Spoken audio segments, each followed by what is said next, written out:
জানিয়ে দেব এই মুহূর্তে হাতে পাওয়া গুরুত্বপূর্ণ সব আপডেট বাংলা সংবাদ। প্রথমে জানিয়ে দেব পিটার হাস এখন কোথায়। আরও জানিয়ে দেব 12 দলীয় জোটে যুক্ত হচ্ছে আরও এক দল। এরপর থাকছে নির্বাচনের সময় ঘোষণার পর বিএনপির প্রতিক্রিয়া। এরপর থাকছে সকালের মধ্যে ঝড়ের ঝুঁকিতে 4 জেলা। এবং সর্বশেষ জানিয়ে দেব নির্বাচনের দিনকে ঈদের উৎসবের মতো করতে চাই বলছে প্রধান উপদেষ্টা। এতক্ষণ শুনছিলেন সংবাদ শিরোনাম, এখন বিস্তারিত। তবে তার আগে অনুরোধ থাকবে এই ভিডিওটিতে একটি লাইক এবং কমেন্ট করে জানিয়ে দিন কোন জেলা থেকে বা কোথা থেকে আপনি আমাদের এই ভিডিওটি দেখছেন এবং শুনছেন। পিটার হাস এখন কোথায়? কক্সবাজারে নয়, বরং বর্তমানে যুক্তরাষ্ট্রের ওয়াশিংটন ডিসিতে অবস্থান করছেন বাংলাদেশে নিযুক্ত থাকা সাবেক রাষ্ট্রদূত পিটার হাস। তিনি সর্বশেষ গত 7 এপ্রিল ঢাকায় আসেন, পরে গত 11 এপ্রিল ভোর 4টা 5 মিনিটে একটি ফ্লাইটে ত্যাগ করেন। এরপর তিনি ঢাকায় আসেননি বলে কালবেলাকে নিশ্চিত করেছে একাধিক নির্ভরযোগ্য সূত্র। সাম্প্রতিক সময়ে সামাজিক যোগাযোগ মাধ্যমে ছড়িয়ে পড়া গুজবে দাবি করা হয় বাংলাদেশের নিযুক্ত সাবেক মার্কিন রাষ্ট্রদূত পিটার হাস কক্সবাজারে অবস্থান করছেন এবং জাতীয় নাগরিক পার্টির নেতাদের সঙ্গে গোপন বৈঠকে অংশ নিয়েছেন। তবে এই তথ্য সম্পূর্ণ ভিত্তিহীন বলে নিশ্চিত করেছে ওয়াশিংটন সূত্র।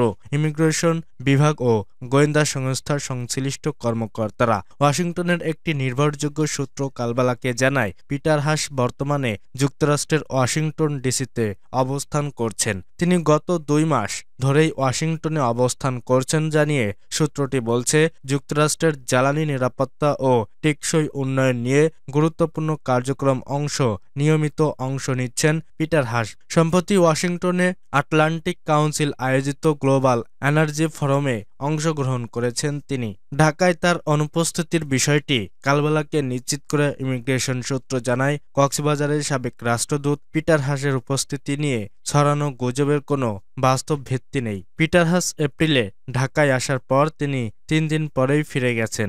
এখন পর্যন্ত তিনি ইমিগ্রেশন ক্রস করছেন এমন তথ্য আমরা যাচাই করে পাইনি।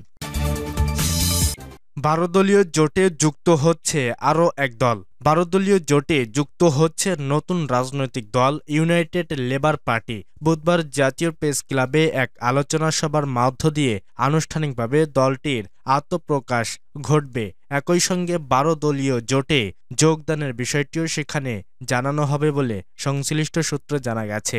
এর আগে গত 21 জুলাই জাতীয় গণতান্ত্রিক পার্টিকে অব্যাহতি দেয় 12 দলীয় জোট। ফলে জোটে একটি দলের সংখ্যা কমে যায়। বুধবার ইউএলপি যুক্ত হলে সেই সংখ্যাটি পূর্ণ হবে। বিভিন্ন সূত্রের দাবি, গত 19 জুলাই সোহরাওয়ার্দী উদ্যানে জামায়াতে ইসলামীর জাতীয় সমাবেশে জাগাপার সহসভাপতি ও মুখপাত্র ইঞ্জিনিয়ার রাশেদ প্রধান অংশগ্রহণ করায় 21 জুলাই দলটিকে 12 দলীয় জোট থেকে অব্যাহতি দেওয়া হবে।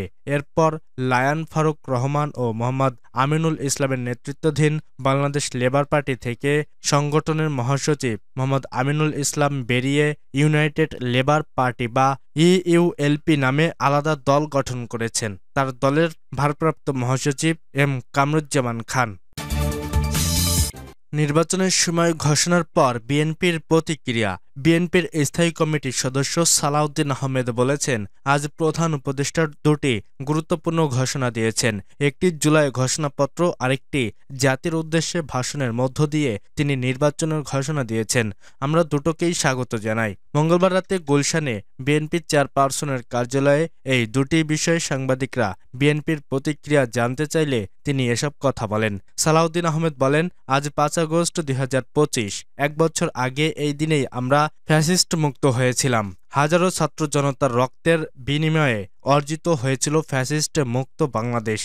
বিগত 16 বছর ধরে অবিরাম সংগ্রাম এবং যারা রক্তদান করেছেন বাংলাদেশের মানুষের অধিকার আদায়ের জন্য তাদের সবার প্রতি শ্রদ্ধা জ্ঞাপন করি। বিনম্র শ্রদ্ধা জ্ঞাপন করেন বিএনপির এই নেতা। এ সময় 2024 সালের জুলাই আগস্টের ছাত্র জনতার গণ অভ্যুত্থানে যারা শহীদ ও আহত হয়েছেন এবং চিরতরে পঙ্গুত্ব বরণ করেছেন তাদের সবার প্রতি সমবেদনা ও শ্রদ্ধা জ্ঞাপন করেন তিনি। বিএনপির স্থায়ী কমিটির এই সদস্য বলেন, আজকের এই দিনে আমাদের বিশাল অর্জন।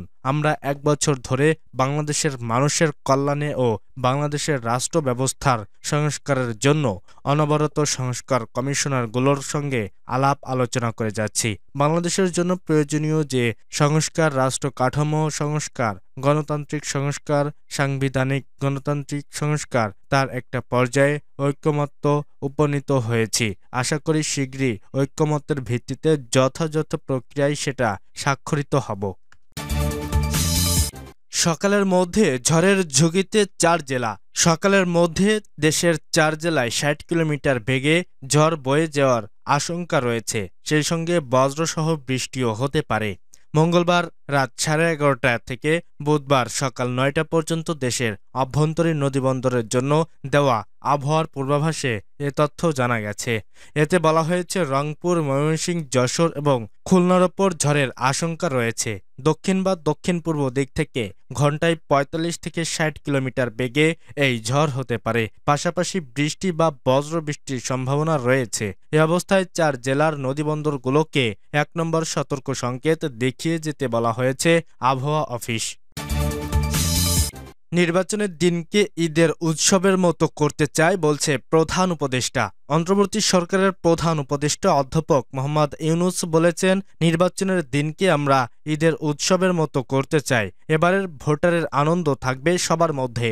আপনারা সবাই বাচ্চা কাচ্চাদের নিয়ে ভোট কেন্দ্রে যাবেন। মঙ্গলবার রাতে জাতির উদ্দেশ্যে দেওয়া ভাষণে এসব কথা বলেন তিনি। প্রধান উপদেষ্টা বলেন, নির্বাচনকে সামনে রেখে এখন থেকে প্রতিদিন আলাপ করুন। আপনার এলাকায় ভোটদান ব্যবস্থা কেমন হলে সুন্দর হয়, কেমন হলে আনন্দমুখর হয়, সেটা আগে থেকে ঠিক করার জন্য নতুন বাংলাদেশ গড়ার কাজের ভিত্তির রচনা হবে এবারের নির্বাচনে। তার জন্য প্রস্তুতি নিন। তিনি বলেন, নারী ভোটাররা যেন দেশের সর্বত্র নির্দ্বিধায় আনন্দ উৎসাহ সহকারে তাদের ভোট দিতে পারে, এটা নিশ্চিত করতে চাই। এবার যেন কেন্দ্রে কেন্দ্রে নারী ভোটারদের ঢল নামে, আমরা সেই লক্ষ্য সমস্ত ব্যবস্থা গ্রহণ করব। তিনি আরো বলেন, দেশের মানুষের ভোটাধিকার কেড়ে নেওয়ার কারণে গত ১৫ বছর ধরে নাগরিকরা ভোট দিতে পারেনি। এবারের নির্বাচনে আমরা আমাদের বকেয়া আনন্দ সহ মহা আনন্দে ভোট দিতে চাই।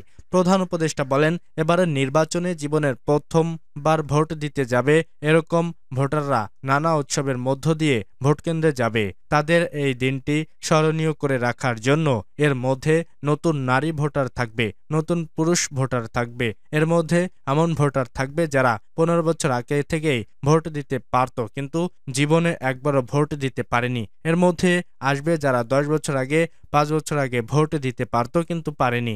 আর আসবে ভাগ্যবান ও ভাগ্যবতীর দল, যারা এই প্রথমবার ভোটার হওয়ার যোগ্যতা লাভ করল এবং সঙ্গে সঙ্গে ভোট দেওয়ার সুযোগও পেয়ে গেল।